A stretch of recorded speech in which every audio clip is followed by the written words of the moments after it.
Bapak, Ibu, dan Saudara yang dikasihi oleh Tuhan, di dalam perenungan kita saat ini dengan judul Sukaria Menyambut Sang Penebus. Sukaria menyambut Sang Penebus. Di sini ingin menggambarkan bagaimana kesukaan kita, rasa sukacita kita ketika Sang Penebus itu hadir di dalam kehidupan kita. Namun, seperti perenungan pada umumnya, kita menyambut Tuhan itu dengan bagaimana? Dengan kesukaan atau dengan sukaria atau sukacita yang bagaimana di dalam kehidupan kita. Sebelum saya lanjutkan, saya mau menanyakan sebuah pertanyaan. Menurut Bapak, Ibu, dan Saudara, Natal yang biasanya kita peringati pada tanggal 25 Desember setiap tahun, itu peristiwa duniawi atau peristiwa surgawi? Natal, sekali lagi, Natal itu merupakan peristiwa duniawi atau peristiwa surgawi kira-kira? Bisa dijawab masing-masing. Kalau peristiwa surgawi kenapa? Kalau peristiwa duniawi kenapa? Nah, Natal itu sebenarnya peristiwa surgawi atau peristiwa duniawi?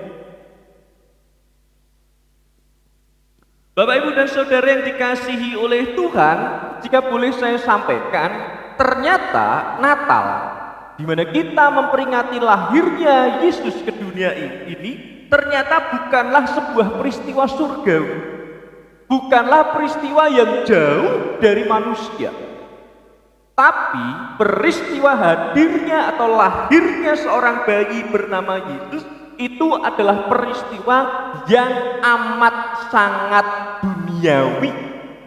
Kisahnya amat sangat duniawi. Jadi peristiwanya itu bukan sekedar peristiwa surgawi, bukan peristiwa surgawi, tapi kisah atau peristiwa lahirnya seorang bayi bernama Yesus itu adalah peristiwa duniawi. Yang artinya apa? Artinya Allah bersedia atau berkenan datang dan tinggal di antara kita manusia yang duniawi.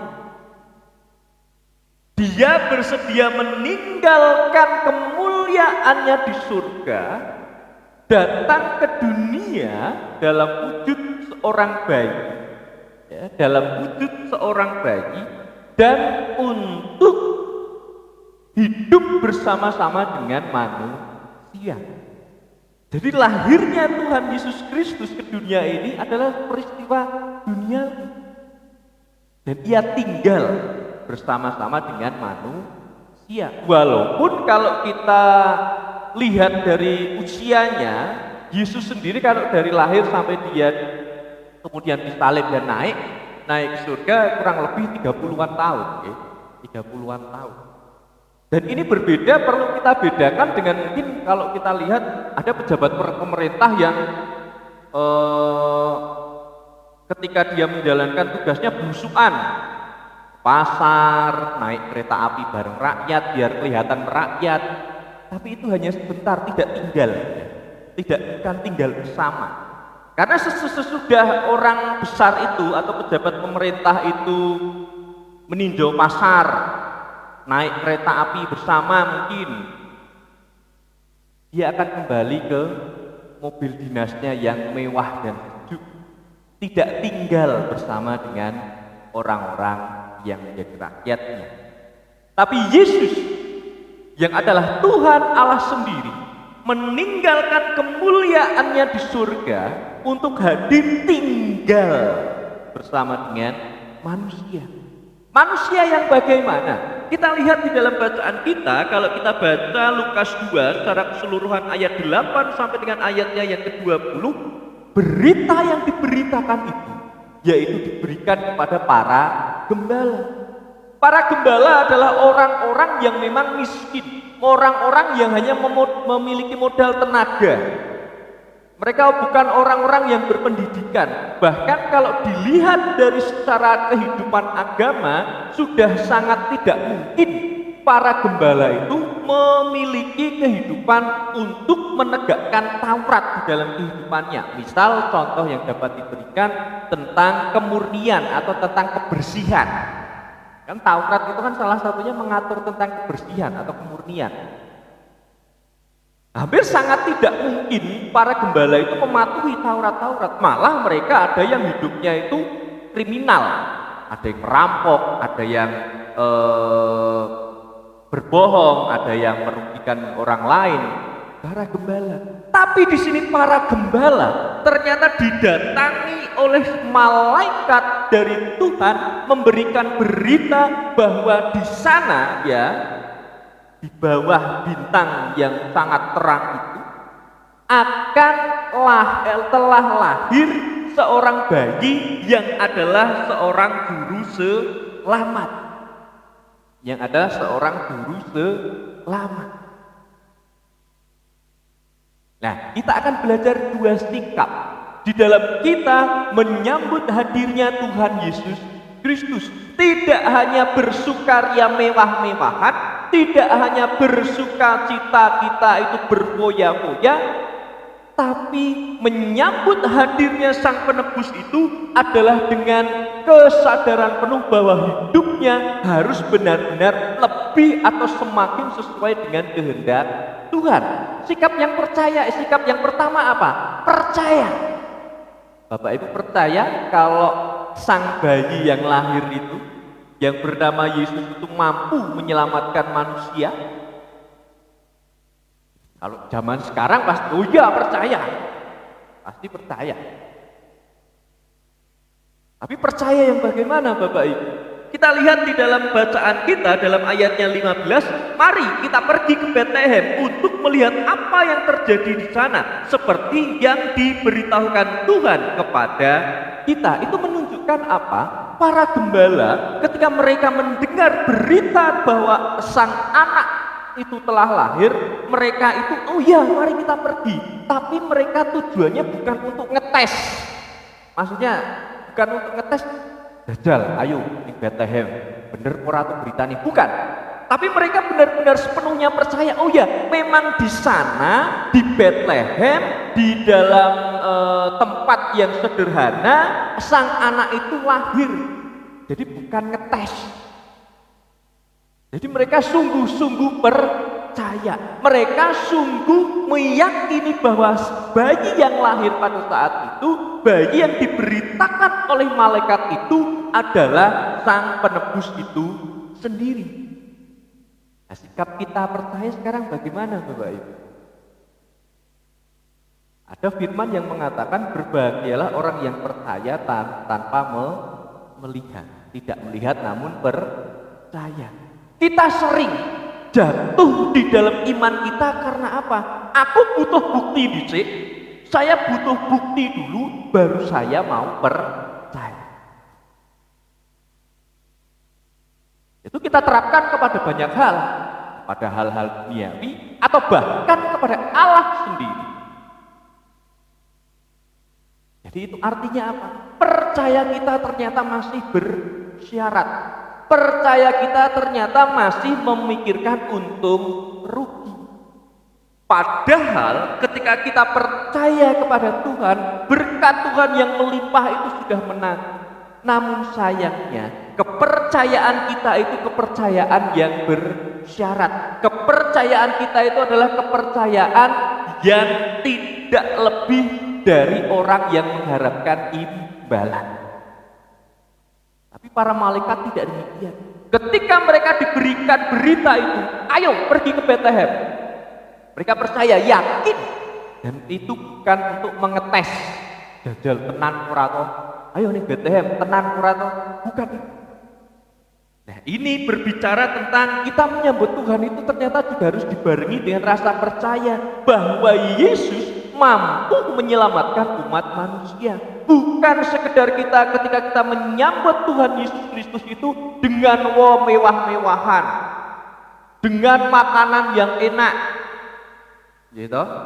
Kalau sekarang di zaman pandemi tidak ada perayaan Natal, maklum. Coba sebelum ada pandemi, Natalan kok ora ono perayaan, ora ono orang itu jenengane ora Natalan. Siapa yang pernah demikian?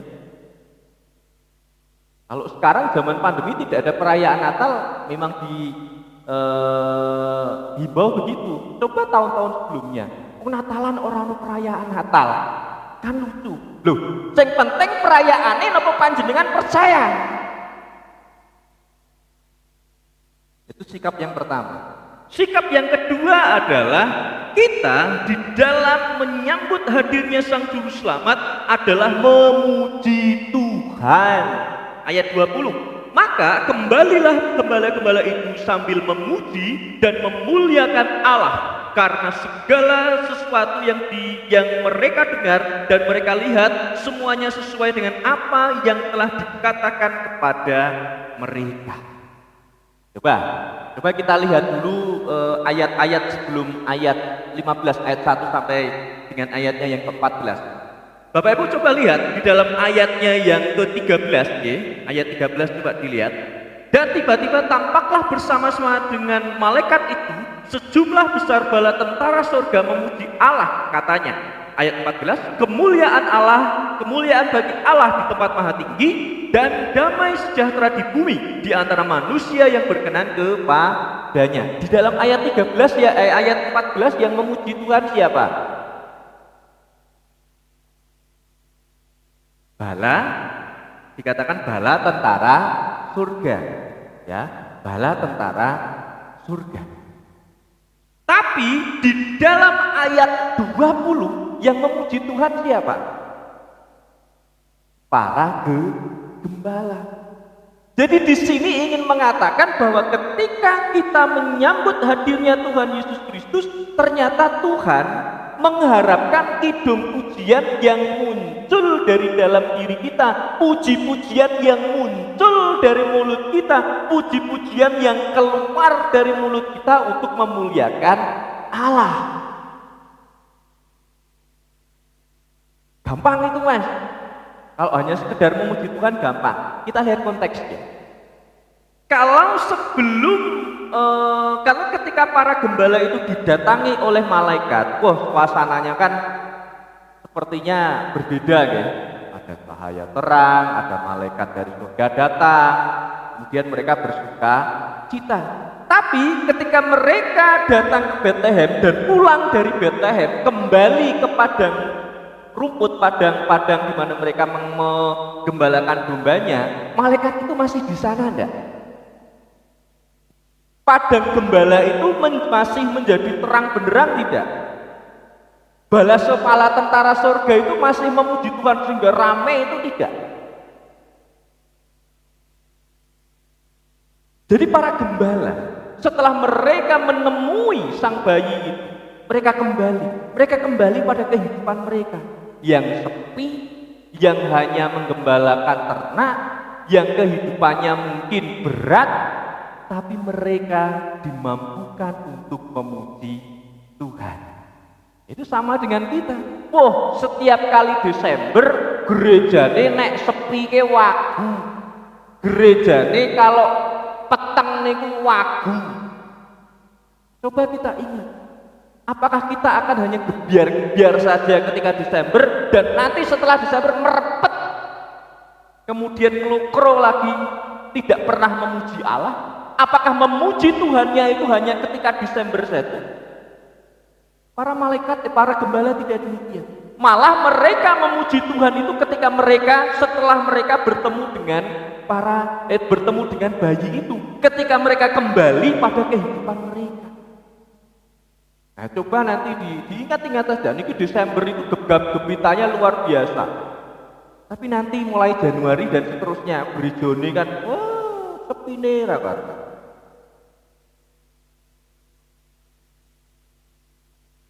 Itu berbicara tentang kita. Memuji Tuhan bukan hanya sekedar ketika kita mau yang ramai-ramainya saja, tapi bagaimana di dalam kehidupan kita sehari-hari, apakah kita masih memuji Tuhan. Nah, Bapak Ibu Saudara yang dikasihi oleh Tuhan, itulah dua sikap yang harus kita renungkan.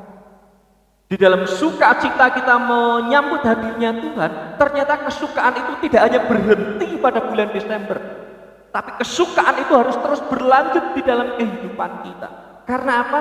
Di dalam khotbah malam Natal saya sampaikan, Tuhan Yesus, Sang Raja Damai itu lahir setiap hari bagi kita. Karena hari ini telah lahir bagimu Sang Juru Selamat. Maka dari itu, semangat kita di dalam bergereja, semangat kita di dalam berpelayanan jangan hanya pada bulan Desember, tapi setiap hari. Ayo ikut berpelayanan di gereja, oke, siap. Ayo aktif kegiatan di gereja, oke, siap. Itu baru kita menyambut Tuhan itu dengan sukacita. Bukan rame nih pas Desember, tok. Kemudian setelah Desember, atmosfernya mulai turun. Tetap semangat menjalani kehidupan dan akhiri tahun 2020 ini dengan penuh syukur. Siapkan hati, siapkan diri untuk memasuki tahun 2021 dengan apa? Percaya Tuhan mampu menolong dan selalu memuji Tuhan dalam segala kondisi. Mari kita tetap percaya dan tetap berserah kepada Tuhan. Tuhan memberkati kita. Amin.